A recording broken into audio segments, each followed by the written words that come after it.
بسم اللہ الرحمن الرحیم وبہ نستعین سبحانک لا علم لنا الا ما علمتنا انک انت العلیم الحکیم الحمد للہ رب العالمین والصلاة والسلام علی سید المرسلین وعلی آلہ وصحبہ اجمعین ومن تبعہم بإحسان الی یوم الدین اعوذ باللہ من الشیطان الرجیم بسم اللہ الرحمن الرحیم آمن الرسول بما انزل الیہ من ربہ والمؤمنون کل آمن باللہ وملائکتہ وکتبہ ورسلہ لا نفرق بین احد من رسلہ وقالوا سمعنا واطعنا غفرانک ربنا والیک المصیر۔ سامعین کرام،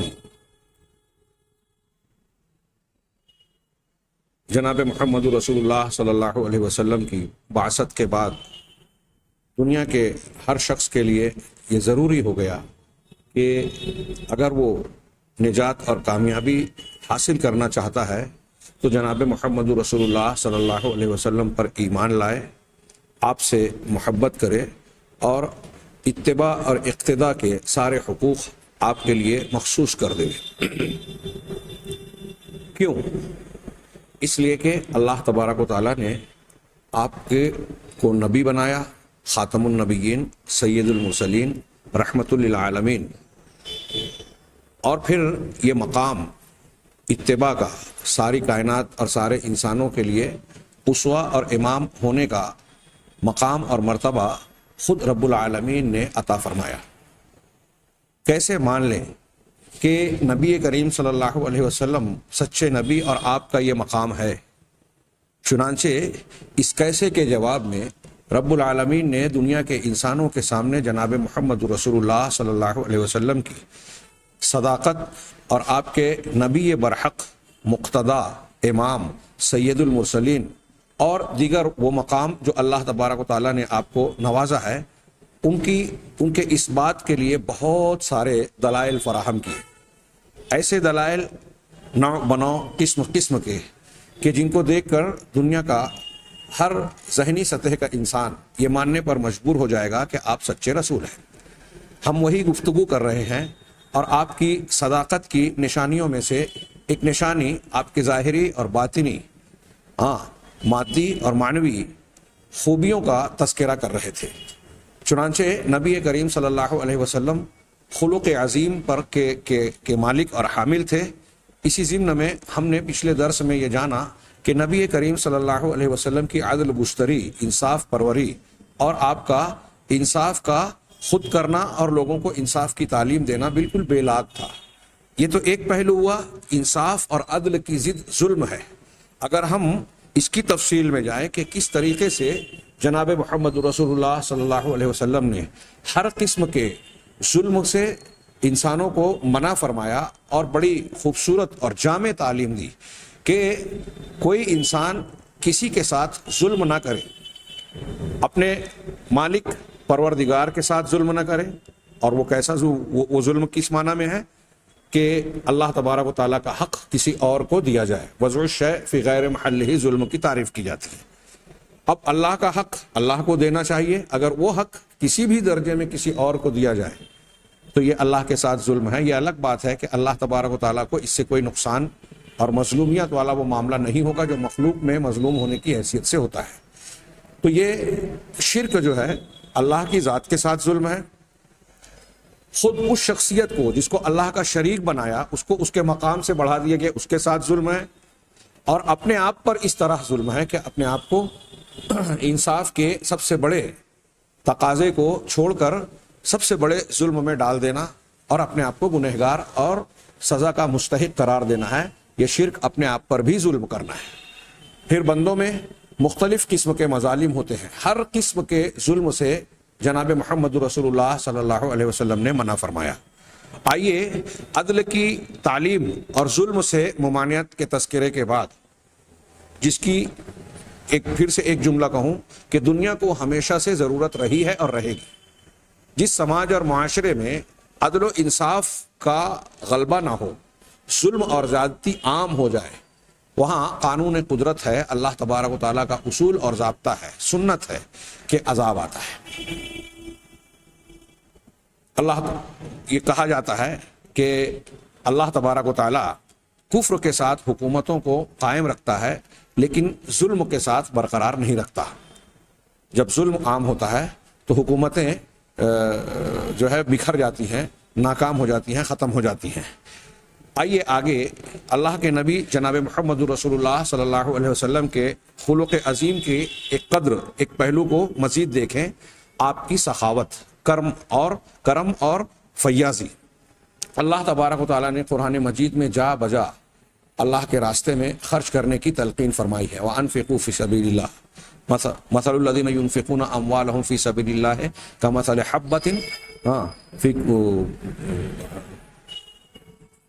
كَمَثَلِ حَبَّةٍ أَنبَتَتْ سَبْعَ سَنَابِلَ فِي كُلِّ سُنبُلَةٍ مِئَةُ حَبَّةٍ۔ جو لوگ اللہ کے راستے میں خرچ کرتے ہیں اس کی مثال ایسی ہے جیسے ایک دانہ، ایک بیج جس نے زمین میں ڈالے جانے کے بعد 7 بالیاں پیدا کی، ہر بالی میں 100 دانے ہیں۔ مطلب ایک بیج آپ نے خرچ کیا، 7 بالیاں، اور ہر بالی میں 100 دانے کی طرح 700 نیکیاں، 700 بیج آ گئے ایک کے بدلے میں۔ اور آگے اللہ نے فرمایا کہ اللہ جسے چاہتا ہے اور زیادہ اضافہ کر کے عطا فرماتا ہے۔ قرآن میں انفاق کی جا بجا فضیلت، ترغیب بیان کی گئی ہے، ترغیب دی گئی ہے۔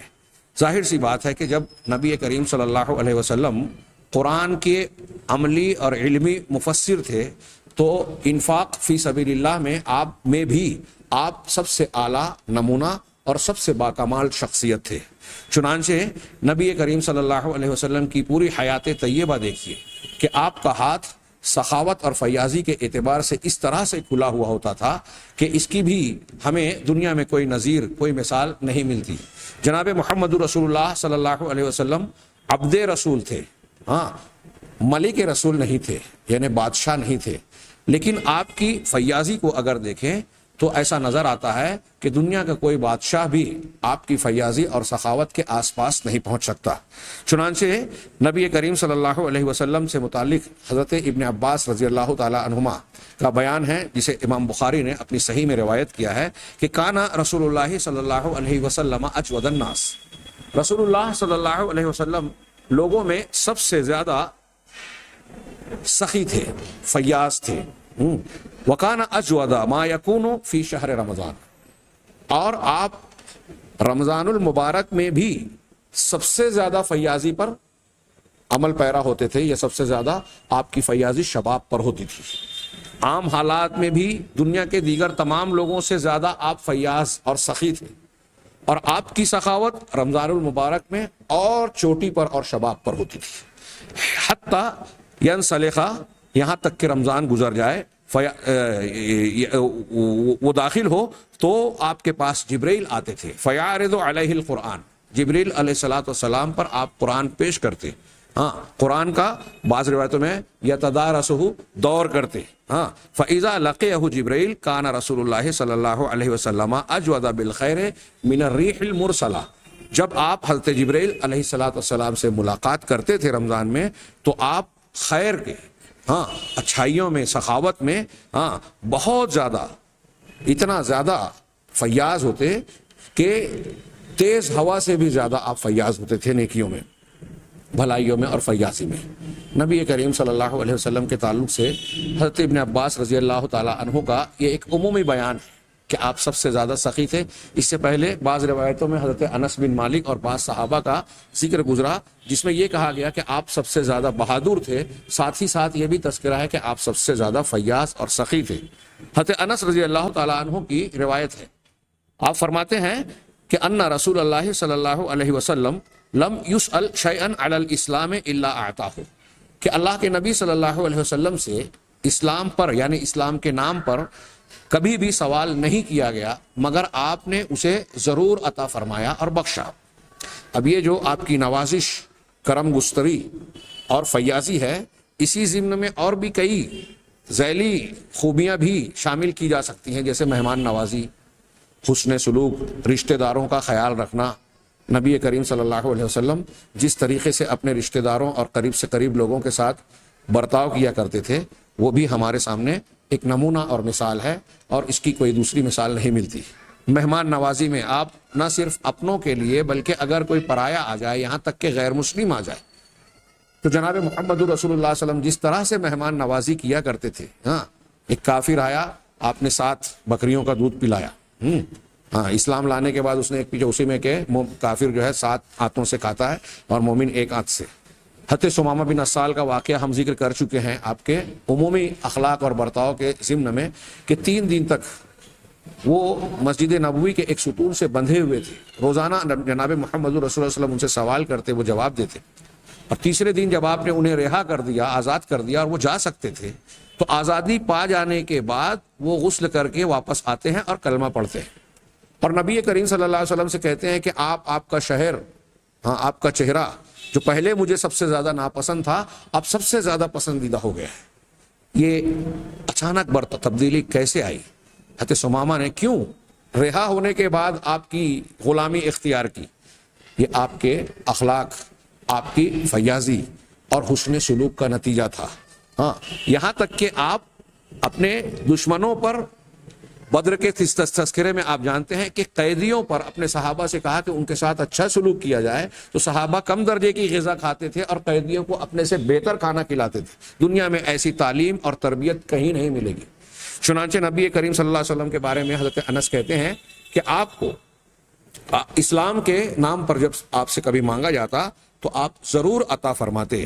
قالا، وہ کہتے ہیں فَأَتَاهُ رَجُلٌ، چنانچہ ایک شخص آیا، امر لہو بشائن کثیر بین جبلین من شاء الصدقہ، چنانچہ نبی کریم صلی اللہ علیہ وسلم نے صدقے کی بکریوں میں سے اتنی بکریوں کو انہیں دینے کا حکم دیا تو 2 پہاڑیوں کے درمیان وادی بھر کے تھی.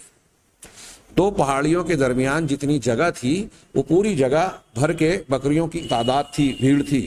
اتنی بکریاں اس شخص کو دے دینے کا آپ نے حکم دی.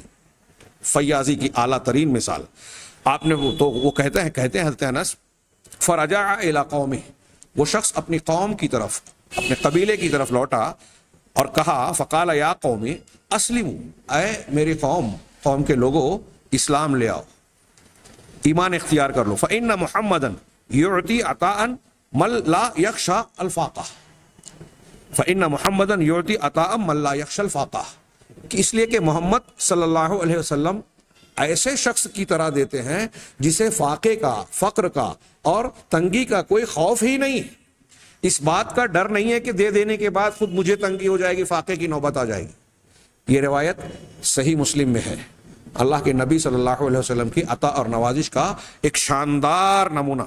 ہاں اسی طریقے سے حضرت انس رضی اللہ تعالی عنہ ہی کی ایک روایت ہے کہ ان رجلا سأل النبی صلی اللہ علیہ وسلم، ایک شخص نے نبی کریم صلی اللہ علیہ وسلم سے سوال کیا، فأعطاه غنما بین جبلین، ہاں وہی روایت ہے دوسرے الفاظ میں، تو آپ نے اسے بکریوں کا ایک ریوڑ دیا 2 پہاڑیوں کے درمیان بھر کر. فأتى قومه فقال، وہ اپنی قوم کے پاس آیا اور کہا اے قوم اسلموا، اے قوم، اے میرے قبیلے کے لوگوں اسلام لے آؤ، اسلام قبول کر لو. فإن محمدا یعطی عطاء ما يخاف الفاقہ، اس لیے کہ محمد صلی اللہ علیہ وسلم ایسی فیاضی سے کام لیتے ہیں، اس طرح سے نوازتے اور دیتے ہیں جو کہ فاقے کا کوئی خوف نہیں رکھتا. فإن كان الرجل لا يجيء، اب نتیجہ بتا رہے ہیں کہ ایسا نہیں تھا کہ صرف لالچ کی بنیاد پر اللہ کے نبی صلی اللہ علیہ وسلم لوگوں کو اسلام کی دعوت دیتے تھے، جیسا کہ ہمارے یہاں پروپیگنڈا کیا گیا کہ پیٹرو ڈالر کی وجہ سے پہنچا. ایسا کچھ لوگوں کے ساتھ عارضی طور پر ہوا، اور اسی لیے آگے حضرت انس بن مالک کا بیان ہے کہ ایک آدمی اللہ کے رسول صلی اللہ علیہ وسلم کے پاس آتا تھا، ما یرید الا الدنیا، اس کا مقصد اور ارادہ صرف دنیا کا حصول ہوتا تھا کہ میں اسلام لاؤں گا تو مجھے کچھ نوازشیں ملے گی. لیکن فما یمسی حتی یکون دینہ احب الیہ، تو شام ہونے سے پہلے، صبح میں وہ آتا اسلام قبول کرتا اور شام ہونے سے پہلے اس کا دین اس کے نزدیک سب سے زیادہ محبوب ہو جاتا تھا.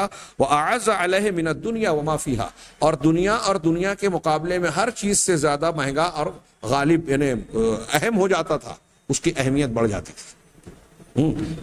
اسی طریقے سے یہ بھی صحیح مسلم کی روایت ہے. حضرت ابن شہاب سے روایت ہے کہ رسول اللہ صلی اللہ علیہ وسلم نے ایک غزوہ کیا، غزوۃ الفتح، فتح مکہ کے دن، جس میں مکہ کو فتح کیا. ثم خرج رسول اللہ صلی اللہ علیہ وسلم بمن معه من المسلمین، پھر اللہ کے رسول صلی اللہ علیہ وسلم اپنے ساتھ جو لوگ تھے مسلمان ان کے ساتھ نکلے چنانچہ انہوں نے حنین میں قتال کیا، اللہ تبارک و تعالیٰ نے اپنے دین اور مسلمانوں کو کی مدد فرمائی اور فتح نصیب فرمائی۔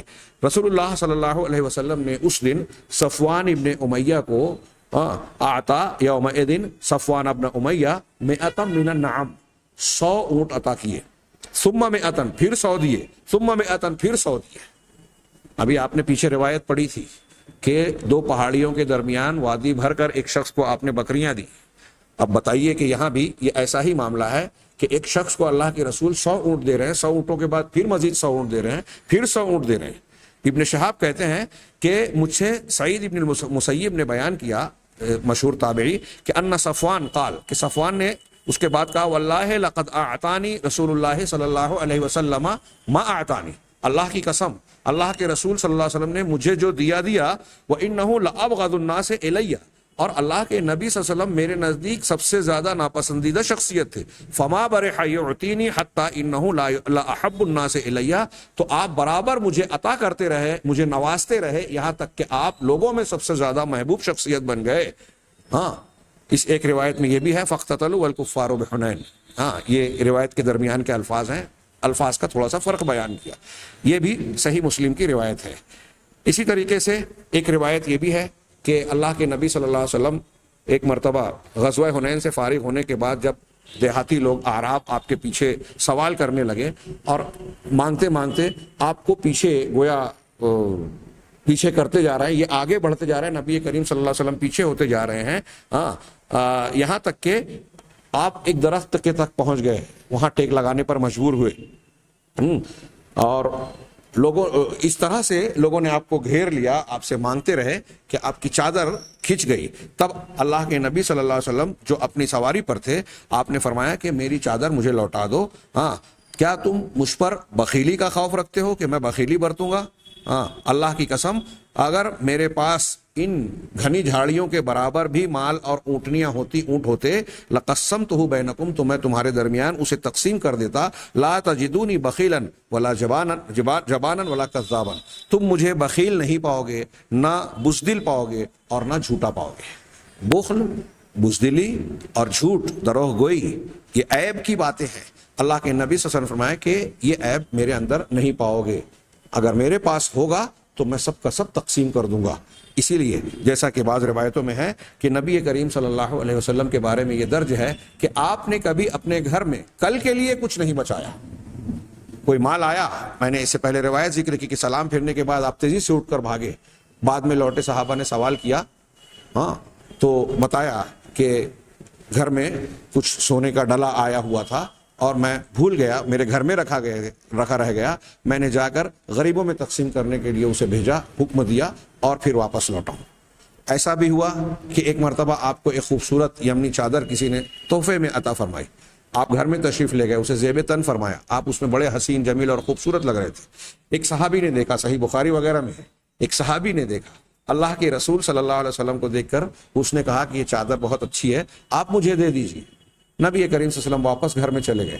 دیگر صحابہ کرام نے اس صحابی کو برا بھلا کہا کہ تم جانتے ہو اللہ کے نبی صلی اللہ علیہ وسلم اس چادر کی آپ کو گویا ضرورت تھی اور آپ نے زیب تن فرمایا، اور تم یہ بھی جانتے ہو کہ آپ سے اگر سوال کیا جائے تو آپ کبھی انکار نہیں کرتے۔ بڑی اہم یہ سخاوت کی بات ہے کہ اللہ کے نبی صلی اللہ علیہ وسلم سے کبھی بھی سوال کیا گیا تو آپ نے انکار نہیں کیا اگر آپ کے پاس ہے۔ تو اس صحابی نے کہا کہ تم لوگ مجھے ڈانٹو نہیں، برا بھلا نہ کہو، میں نے اس لیے نہیں مانگا کہ میں اسے زیب تن کروں، پہنوں، بلکہ چونکہ نبی کریم صلی اللہ علیہ وسلم نے اس کو اپنی پوشاک بنایا، زیب تن فرمایا ہے، آپ کے جسم سے وہ کپڑا چھو گیا، میں نے اس لیے پہنا کہ اس کپڑے کو رکھوں گا اور اسے جب میں مر جاؤں تو میرے لیے کفن کے طور پر استعمال کیا جائے، ہاں، تاکہ اللہ کے نبی صلی اللہ علیہ وسلم کی برکت میرے شامل حال ہو۔ یہ نبی کریم صلی اللہ علیہ وسلم کی اس میں سخاوت بھی نظر آتی ہے، اور صحابہ کرام کی طرف سے آپ کے لیے وارفتگی اور جانثاری محبت اور آپ کے تعلق سے برکت کے حصول کا ذریعہ سمجھنا۔ اور صحابہ نے یہ درجہ برکت کے تعلق سے جہاں تک بات ہے صرف جناب محمد رسول اللہ صلی اللہ علیہ وسلم کے لیے جائز مانا، آپ کے استعمال شدہ چیزوں کو برکت کے طور پر استعمال کرنا آپ کے پسینے کو، صرف یہ آپ کی خصوصیت ہے۔ اس کی دلیل یہ ہے کہ صحابہ کرام نے آپ کے بعد سیدنا ابوبکر صدیق، عمر فاروق، دیگر صحابہ کرام کے ساتھ ایسا کچھ بھی نہیں کیا۔ لہذا جو لوگ آج اس قسم کی روایتوں کو دلیل بنا کر اپنے بزرگوں کے ہاتھوں کو چومتے ہیں، ان کے سامان، برتن اور مختلف چیزوں کو متبرک سمجھتے ہیں، وہ اس پر توجہ دیں۔ اسی طریقے سے ایک روایت میں ہے کہ رسول اللہ صلی اللہ علیہ وسلم نے حضرت جابر بن عبداللہ سے ایک اونٹنی کے بارے میں جو ہے سودا کیا، کانا قد قل فی السفر، جو کہ سفر میں تھک چکی تھی، ہاں وہ اونٹ، فباعہ ایاہ بقضا درہما، تو ایک مخصوص مقدار کے درہم میں انہوں نے سودا کیا، ہاں، اور جب وہ ولما جاء یتقاضاہ الثمن اعطاہ الثمن والجمل معا، جب حضرت جابر بعد میں اللہ کے نبی صلی اللہ علیہ وسلم کے پاس آئے اس کی قیمت لینے کے لیے، تو آپ نے قیمت بھی دے دی اور اونٹنی بھی دے دی، ہاں، قیمت بھی دے دی اور اونٹنی بھی دے دی، دونوں دے دیا۔ یہ نبی کریم صلی اللہ علیہ وسلم کا حسن عمل تھا، آپ کو پتا تھا کہ حضرت جابر ضرورت مند انسان ہے، یہ متفق علیہ حدیث ہے۔ اس طرح جناب محمد رسول اللہ صلی اللہ علیہ وسلم کی فیاضی کی بہت سارے جو امور آپ کو نظر آئیں گے۔ اللہ کے نبی صلی اللہ علیہ وسلم کی فیاضی میں ایک پہلو اور بھی ہے، جیسے میں نے شجاعت میں اور بہادری میں ذکر کیا تھا کہ دراصل ایسی فیاضی اللہ تبارک و تعالیٰ پر کمال توکل کی بھی علامت ہے، ہاں، اللہ پر توکل اور ساتھ ہی ساتھ قناعت اور شکر کا پہلو بھی اپنے اندر سموئے ہوئے ہیں۔ ایک انسان جو دنیا دار ہوتا ہے، مادہ پرست، جس کا آج کے زمانے میں دور دورہ ہے، اچھے دیندار دنیا کے معاملے میں ہمیں ایسے نظر آتے ہیں کہ ان کے اندر قناعت نہیں ہے، ہاں، اپنے اور اپنے بچوں کے تعلق سے سوچتے ہیں، اور اس کو کوئی ناجائز سمجھا بھی نہیں جاتا، بعض حالتوں میں ناجائز ہے بھی نہیں، لیکن ایک آدمی جو سراپا آخرت کو ترجیح دینے والا ہے اور صرف اللہ تبارک و تعالیٰ پر اعتماد کرتا ہے، دنیا کی اس کی نظروں میں کوئی قیمت نہیں ہے، ہاں، تو ظاہر سی بات ہے وہ دنیا کو اس طرح اہمیت نہیں دے گا کہ اس کو سمیٹنے کی کوشش کرے۔ اور انسان کے اندر بہت ساری اخلاقی برائیاں، جھوٹ، دھوکہ دہی، لوگوں کے ساتھ چھل کپٹ، یہ حسد، جلن، یہ دراصل دنیا داری اور مادہ پرستی کی جڑ سے ہی پیدا ہونے والی بیماریاں ہیں، ہاں، کہ آدمی دنیا حاصل کرنے کے چکر میں دھوکہ دہی سے کام لیتا ہے، جھوٹ سے کام لیتا ہے، لوگوں کو چھل دیتا ہے، ہاں، رشوت ستانی، حرام خوری، یہ ساری چیزیں دنیا کے حصول کے لیے ہے۔ جب آپ نے دنیا داری اور دنیا سے محبت کی بیماری کو دل سے نکال دیا تو ظاہر سی بات ہے کہ اس دنیا کی خاطر اب آپ اللہ تبارک و تعالیٰ کے دین سے، اس کی تعلیمات سے، رسول اللہ صلی اللہ علیہ وسلم کی فرامین سے مخالفت کر کے اسے کمانے کے چکر میں آپ نہیں پڑیں گے۔ یعنی اس سخاوت، اللہ تبارک و تعالیٰ کے حق میں بہادری، اللہ کے راستے میں جان کی بازی لگا دینا، یہ دراصل دنیا سے عدم رغبت اور زہد کے جڑ سے پیدا ہوتی ہے۔ اسی میں قناعت بھی ہے اور ہر حال میں اللہ کے شکر ادا کرنے کا جذبہ بھی ہے۔ نبی کریم صلی اللہ علیہ وسلم کو شکر گزاری کا حکم دیا گیا، تمام انبیاء کو، اور آپ سے زیادہ شکر گزار بھی کائنات میں کوئی اور نہیں ملے گا۔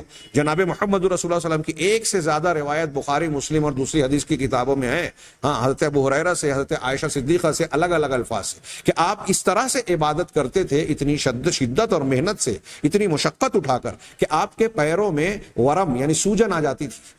سوال کیا جاتا کہ آپ اتنی محنت کیوں کرتے ہیں، ہاں، جبکہ اللہ تبارک و تعالیٰ نے آپ کی اگلی پچھلی تمام لغزشیں، وہ اجتہادی سطح کی ہوں، جو نبی کے شایان شان لغزش کہلانے، نبی کے مقام کے اعتبار سے لغزش کہلانے والی چیزیں ہوں، ہاں، آپ کے اگلے پچھلے گناہ، لغزشیں یعنی اجتہادی لغزشیں معاف کر دی گئی ہیں، پھر آپ اتنی محنت مشقت کیوں کرتے ہیں؟ تو آپ نے اس کا جواب دیا کہ افلا اکون عبدا شکورا، تو کیا میں اللہ کا شکر گزار بندہ نہ بن جاؤں؟ اللہ تبارک و تعالیٰ نے جب مجھ پر اتنی نعمتیں کی ہیں، مجھے الکوثر سے نوازا، نبیوں کا سردار بنایا، رحمت للعالمین بنایا، خاتم النبیین بنایا، صاحب مقام محمود کا درجہ دیا، تو مجھے بھی چاہیے کہ ان نعمتوں کے بدلے میں جو سب سے اعلیٰ مقام دیا تو سب سے اعلیٰ پیمانے کا شکر ادا کروں۔ اس بنیاد پر یہاں ہم ایک بات جس کا تذکرہ سرسری طور سے آیا تھا یہ بھی شامل کر لیں کہ عبادت و ریاضت، زہد، قناعت میں بھی، شکر گزاری میں بھی جناب محمد رسول اللہ صلی اللہ علیہ وسلم سب سے اعلیٰ نمونہ ہے۔ آپ کے مقابلے میں دنیا کی کوئی شخصیت ان خوبیوں میں بھی آپ کے کمال اور آپ کے مقام کو نہیں پہنچ سکتی۔ نظر نہیں آتی کہ آپ کے درجے کو پہنچی ہو. آپ قناعت کرنے والے تھے. آج ہمارے یہاں غریب آدمی شکوہ شکایت کرتا ہے کہ وہ امیر ہے، میں غریب کیوں ہوں، میں محروم کیوں ہوں، مجھے اس طرح کی مصیبت، اس طرح کی بیماری، اس طرح کی پریشانی کیوں لاحق ہے، میں بدصورت کیوں ہوں، میری بیوی ایسی کیوں ہے، میرے اتنے ہی بچے کیوں ہیں، میری صرف بیٹیاں کیوں ہیں، میرے پاس اولاد کیوں نہیں ہے، میرے اندر فلاں عیب کیوں ہیں. اس قسم کی باتیں جو اللہ تبارک و تعالیٰ کی نوازشات سے تعلق رکھتی ہے، ربوبیت سے، اس پر شکایت اس انسان کو ہوتی ہے جس کے اندر قناعت نہ ہو، اللہ تبارک و تعالیٰ کے لیے شکر کا جذبہ نہ ہو. نبی کریم صلی اللہ علیہ وسلم نے ارشاد فرمایا کہ تم میں سے ایک انسان کو چاہیے کہ اپنے سے کمتر انسان کو دیکھے. ہاں، ہر معاملے میں بخاری وغیرہ کی روایت ہے کہ اپنے سے کمتر انسان کو دیکھے. کتنی اعلیٰ بہترین حکیمانہ بات ہے کہ ہر انسان کو چاہیے کہ اپنے سے کم درجے کو دیکھے. تو اس سے یہ لائق ہے اس بات کے کہ آدمی کے اندر جذبہ شکر پیدا ہو. اگر مجھے ایک آنکھ ملی ہے، مثال دوں، ایک آنکھ ملی ہے، اب میں 2 آنکھ والوں کو دیکھوں گا تو ناشکری ہوگی کہ اس کو 2 دی، مجھے 1 ہی دی. لیکن اگر میں نے اپنے سے کمتر کو دیکھا جس کے پاس دونوں آنکھیں نہیں ہیں، تو میرے اندر شکر کا جذبہ پیدا ہوگا کہ ارے اس کو تو دونوں آنکھیں نہیں دی، مجھے 1 تو دی. تو اس 1 کی بنیاد پر جذبہ شکر پیدا ہوگا. اور اپنے سے اوپر والے کو دیکھنے پر، ایک سے محرومی کی بنیاد پر ناشکری اور اللہ تبارک و تعالیٰ کی دی ہوئی نعمت کو فراموش کر دینے کا معاملہ پیدا ہوتا ہے. تو نبی کریم صلی اللہ علیہ وسلم کی یہ سخاوت آپ کی شکر گزاری کا بھی پہلو لیے ہوئے ہے، قناعت پسندی کا بھی پہلو لیے ہوئے ہے. اور اس میں اللہ تبارک و تعالیٰ کی ربوبیت، اس کی تقسیم، اس کی حکمت، اس کے علم اور ان بنیادوں پر اللہ پر توکل کرنے کے جذبے کا اعلیٰ مقام نظر آتا ہے کہ جو دیا اللہ نے دیا ہے، ہمیں کوئی شکایت نہیں. اور مجھے اللہ پر بھروسہ ہے، اگر میں خرچ کر رہا ہوں. اللہ کے نبی صلی اللہ علیہ وسلم کے بارے میں صحابہ کا بیان ہے کہ آپ کبھی کل کے لیے نہیں رکھتے تھے. کیوں؟ گھر میں بیوی بچے ہیں، بیویاں ازواج مطہرات تھیں، دوسرے گھر کے لوگ تھے. تو کیا آپ کو فکر نہیں تھی؟ آپ اس کا خیال نہیں رکھتے تھے؟ حضرت عائشہ کہتی ہیں کہ اللہ کے رسول کے گھر میں 2 مہینے تک صرف سوداوین، کھجور اور پانی ہوتا تھا. یہی اللہ کے رسول کے گھر کے لوگوں کی غذا ہوتی تھی.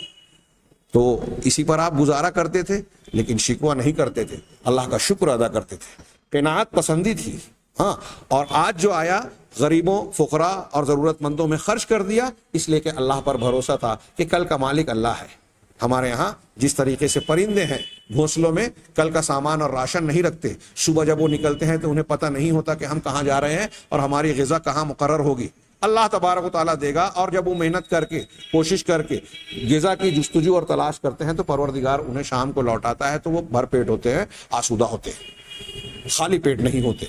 تو نبی کریم صلی اللہ علیہ وسلم اس سے پتہ چلا کہ دنیا کے خواہش مند نہیں تھے.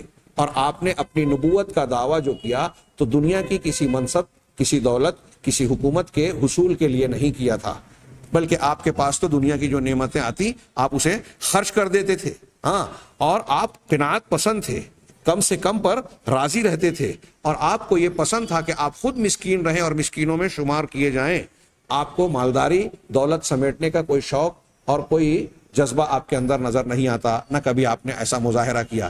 اس میں دنیا کے لیڈروں اور قائدین کے لیے بھی نمونہ ہے کہ اگر آپ کامیاب سیاستداں، قائد، لیڈر بننا چاہتے ہیں تو آپ خود مسکینوں میں رہیں، ان کی ضرورتوں کو سمجھیں، اور ان کی ضرورتوں کو پوری کرنے کے لیے جب آپ پیش اور آگے رہیں گے تو حقیقت میں آپ دلوں سے لوگوں کے قائد ہوں گے. آج لوگ اپنی قیادت الیکشن کے ٹائم کچھ خرچ کر کے، لوگوں سے سودے بازی کر کے، کسی کو ڈرا کر، کسی کو دھمکا کر، کوئی چال بازی اختیار کر کے اپنے آپ کو لیڈرشپ کا لائق سمجھتے ہیں اور کہتے ہیں کہ یہ سیاست ہے. یہ سیاست نہیں ہے. سیاست یہ ہے جو جناب محمد رسول اللہ صلی اللہ علیہ وسلم کے کردار و عمل اور اخلاق میں نظر آ رہی ہے، جس کی بنیاد پر آپ نے دلوں کو مسخر کیا اور آپ کی شخصیت خود بخود ایسی ہو گئی کہ جو آپ کو پڑھے گا، جانے گا، وہ آپ سے لازماً محبت کرے گا، محبت پر مجبور ہوگا. آپ کے تعلق سے دل میں عقیدت اور احترام کا جذبہ پروان چڑھے گا.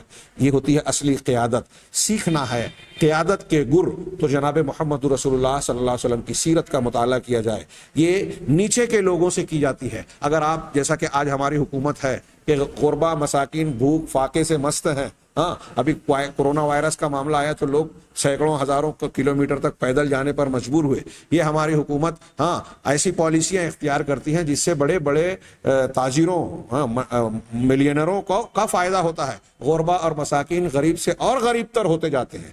یہ نبی کریم صلی اللہ علیہ وسلم کی فطری سیاست ہے کہ آپ غریبوں کا خیال رکھتے ہیں, اور جو غریبوں کا خیال رکھے گا تو وہ امیروں پر ظلم نہیں کرے گا, وہ سب کا خیال رکھے گا, ان کے دکھ سکھ کو سمجھے گا تو سب کے دکھ سکھ کو سمجھے گا. چنانچہ جناب محمد رسول اللہ صلی اللہ علیہ وسلم سے انسان قیادت کے گر سیکھ سکتا ہے. نبی کریم صلی اللہ علیہ وسلم نے کے بارے میں منقول ہے کہ کانا ینہانا عن کثیر من الارفاہ, اللہ کے رسول صلی اللہ علیہ وسلم ہمیں تنعم اور رفاہیت سے, بہت ساری خوشحالی اور عیش و عشرت کی چیزوں کو اختیار کرنے سے منع فرماتے تھے. گویا آپ سادگی کی تعلیم دیا کرتے تھے. یہ چند امور جو ہے اللہ کے نبی صلی اللہ علیہ وسلم کی فیاضی اور سخاوت سے متعلق تھے, اور اس کے ضمن میں نے کچھ ایسی باتیں بیان کی کہ انہیں بھی ایک مستقل عنوان کے طور پر پیش کیا جا سکتا ہے. جیسے کہ میں نے کہا اللہ تعالیٰ پر توکل کرنا, اللہ تبارک و تعالیٰ کی عبادت و ریاضت میں لگنا. جناب محمد رسول اللہ صلی اللہ علیہ وسلم کی عبادات کی تفصیلات آپ دیکھیے کتب احادیث میں, آپ سے بہتر عبادت گزار نہیں نظر آئے گا. اس میں زہد یعنی دنیا سے بے رغبتی. اب ایک چیز یہاں یہ بھی ذکر کر دوں کہ دنیا سے بے رغبتی جسے ہمارے یہاں ہندوؤں سے, نصارہ سے, صوفیوں نے لے لیا اور دوسرے مذاہب کی تعلیمات سے اثر اختیار کیا اور اس پر اسلام کے عناوین لگا دیے, زہد کا, تزکیہ نفس کا, اہل تصوف کے یہاں. تو یہاں زہد کا معنی کیا ہے؟ نصارہ کے یہاں, بدھسٹوں کے یہاں, جین مذہب کے لوگوں کے یہاں یہ زہد کا معنی کیا ہے؟ یہ مکمل طور پر ترک دنیا. یہ بڑا اہم پہلو ہے. نبی کریم صلی اللہ علیہ وسلم کی سیرت طیبہ اور آپ کے اخلاق کا عین فطرت کے مطابق ہونے کا ایک پہلو یہ ہے کہ آپ نے جسمانی تقاضوں کی بھی تکمیل کی اور روحانی تقاضوں کی بھی تکمیل کی, مادوں کا بھی لحاظ کیا اور روحانیت اور معنویت کا بھی لحاظ کیا. اس کی انتہائی اعتدال کے ساتھ دونوں کی رعایت کی. دنیا کے دیگر مذاہب کا آپ مطالعہ کریں, یہ اللہ کے نبی صلی اللہ علیہ وسلم کے نبی برحق ہونے کی ایک اور بہت شاندار اور بڑی دلیل ہے. اور آپ کی سیرت اور اخلاق میں یہ پہلو بھی نظر آتا ہے کہ آپ کا کردار ایسا نہیں ہے کہ روحانیت اختیار کر رہے ہیں, قناعت اختیار کر رہے ہیں, عبادات کا راستہ اختیار کر رہے ہیں تو دنیا کو بالکلیہ ترک کر دیا. مشہور واقعہ ہے بخاری مسلم کی وہ حدیث کہ 3 صحابہ نے آ کر اللہ کے رسول کی عبادات کے بارے میں سوال کیا ام المومنین سے, اور پھر کہا کہ ہم تو بہت کم عبادت کرتے ہیں جبکہ اللہ کے رسول صلی اللہ علیہ وسلم کا اتنا اعلیٰ مقام ہے اور آپ اس درجے کی عبادت کرتے ہیں. اب ایک نے کہا کہ میں ہمیشہ رات بھر جاگوں گا, نمازیں پڑھوں گا. ایک نے کہا میں شادی نہیں کروں گا, اور ایک نے کہا کہ میں جو ہے ہمیشہ روزے رکھوں گا. نبی کریم صلی اللہ علیہ وسلم نے سن کر ان تینوں کو جا کر مخاطب کیا اور کہا کہ میں راتوں میں سوتا بھی ہوں اور نمازیں بھی پڑھتا ہوں, میں بیویوں سے کے حقوق ادا کرتا ہوں, شادی کرتا ہوں اور بیویوں کے حقوق ادا کرتا ہوں, اور اسی طریقے سے میں روزے سے بھی رہتا ہوں اور بے روزہ بھی. یہ میرا طریقہ ہے, جو میرے طریقے پر رہے گا وہ میری سنت پر قائم ہے, اور جو میرے سنت سے ہٹے گا اس کا مجھ سے تعلق نہیں ہے, میرے راستے سے ہٹا ہوا ہے. تو اللہ کے نبی صلی اللہ علیہ وسلم نے جب یہ تعلیم اور سخاوت کا پہلو پیش کیا تو ساتھ ہی ساتھ امت کو یہ تعلیم دی کہ اپنے اور اپنے بال بچوں کی روزی روٹی کا خیال رکھیں, رزق حلال کو کمانے کی کوشش کریں, گھر میں بیٹھ کر مسجد اور خانقاہ میں بیٹھ کر اللہ اللہ کر کے لوگوں کی کمائی پر انحصار نہ کریں, جیسا کہ ہمارے ہاں تصوف اور اہل تصوف کی تعلیم اور ان کا طریقہ ہے. بھیک نہ مانگے, یہ لوگوں کے لیے شرم کی بات ہے. اللہ کے نبی صلی اللہ علیہ وسلم نے باوقار, خوددار اور باعزت زندگی گزارنے کی تعلیم دی ہے. اگر ایک آدمی کو اعتماد ہے کہ میں ہاتھ نہیں پھیلاؤں گا اور ضروریات پوری کر لوں گا, تب وہ پورا خرچ کر سکتا ہے. ورنہ آپ نے امت کے لیے یہ تعلیم دی کہ اگر مال سے خرچ بھی کرنا ہے تو زیادہ سے زیادہ 1/3 خرچ کریں, اپنے اور اپنے بال بچوں کے لیے بھی ضرور رکھیں. تو زہد کا معنی یہ نہیں ہے کہ پورے طریقے سے دنیا کو چھوڑ دیا جائے, بیوی بچوں سے تعلق توڑ لیا جائے, جیسا کہ ہندو دھرم میں سنیاس اور جوگ لیا جاتا ہے. صوفیہ خانقاہوں میں بیٹھ جاتے ہیں, نصرانی کہتے ہیں, جین مذہب میں جو ہے دنیا کو تیاگ دیا جاتا ہے, بدھسٹوں کے ہاں روحانیت کی اعلیٰ مثال یہی ہے کہ دنیا کو بالکلیہ ترک کر دیا جائے. جناب محمد رسول اللہ صلی اللہ علیہ وسلم کا دین دین فطرت ہے. یہاں زہد کا معنی یہ ہے کہ آپ دنیا کے مقابلے میں آخرت کو ترجیح دیں, اپنے فائدوں کے مقابلے میں دوسروں کے فائدوں کا بھی خیال رکھیں اور اس کو ترجیح دیں. اجر و ثواب اور معنوی معنوی اور روحانی خوبیوں کا لحاظ کریں، لیکن اس کا یہ مطلب ہرگز نہیں ہے کہ دنیا کو ترک کر دیں۔ اللہ تعالیٰ کی یہ دعا بھی سکھائی، ربنا آتنا فی الدنیا حسنہ وفی الآخرۃ حسنہ وقنا عذاب النار، کہ پروردگار ہمیں دنیا میں بھی بھلائی سے نواز اور آخرت میں بھی، اور ہم کو جہنم کی آگ سے بچا۔ دنیا اور آخرت دونوں، دنیا بھی مانگی، ترک دنیا دین نہیں ہے کلی طور پر، اور پورا دنیا کو اختیار کر لینا بھی ہر طرح کی خرابیاں پیدا کرتی ہے، اور آج دنیا کے لوگ اسی افراط و تفریط کا شکار ہیں۔ یا تو انسان آخرت کو فراموش کر کے پورا مادہ پرست بن کے جانور کی طرح بن گیا ہے، کھانا پینا اس کا مقصد ہے، دنیا کمانا، یا پھر اگر کوئی شخص یہ سمجھتا ہے کہ اپنی روحانیت کو، نیکی کو ترقی دے تو وہ یہ سمجھتا ہے کہ روحانی تقاضوں کو بلند کرنے کا مطلب یہ ہے کہ آپ دنیا کو کلی طور سے چھوڑ دیں اور بس خانقاہوں میں، کٹیا میں، جنگلوں میں، بیابانوں میں، تنہائیوں میں اللہ تعالیٰ کا ذکر و فکر کرتے رہیں، گیان دھیان میں لگے رہیں اور بلندیاں حاصل کریں۔ دونوں گمراہی ہے، دونوں غیر فطری بات ہے۔ فطرت وہ ہے جو جناب محمد رسول اللہ صلی اللہ علیہ وسلم کے کردار میں ہمیں نظر آتا ہے کہ آپ دنیا کے لوگوں کے حقوق بھی، اپنے جسم کا بھی حق ادا کر رہے ہیں، ازواج بیویوں کا بھی حق ادا کر رہے ہیں، دوست احباب کے، سماجی معاشرتی تعلقات کے حقوق ادا کر رہے ہیں، دین کے اور اللہ تبارک و تعالیٰ کے حق میں بھی سب سے اعلیٰ اور سب سے اونچا نمونہ پیش کر رہے ہیں۔ یہ اللہ تعالیٰ کے، اللہ کے رسول صلی اللہ علیہ وسلم کے سخاوت اور فیاضی کے ضمن میں، اور پھر اس ضمن میں اللہ تبارک و اللہ کے رسول کی شکر گزاری، قناعت پسندی اور عبادت زہد کا پہلو بھی شامل ہو گیا۔ اس کے ذکر کے بعد اللہ کے نبی صلی اللہ علیہ وسلم کی چند خوبیوں کا بھی انشاءاللہ ہم اگلے درس میں تذکرہ کریں گے۔ اللہ تعالیٰ سے دعا ہے کہ وہ ہمیں خیر کی توفیق عطا فرمائے۔ وآخر دعوانا ان الحمد للہ رب العالمین۔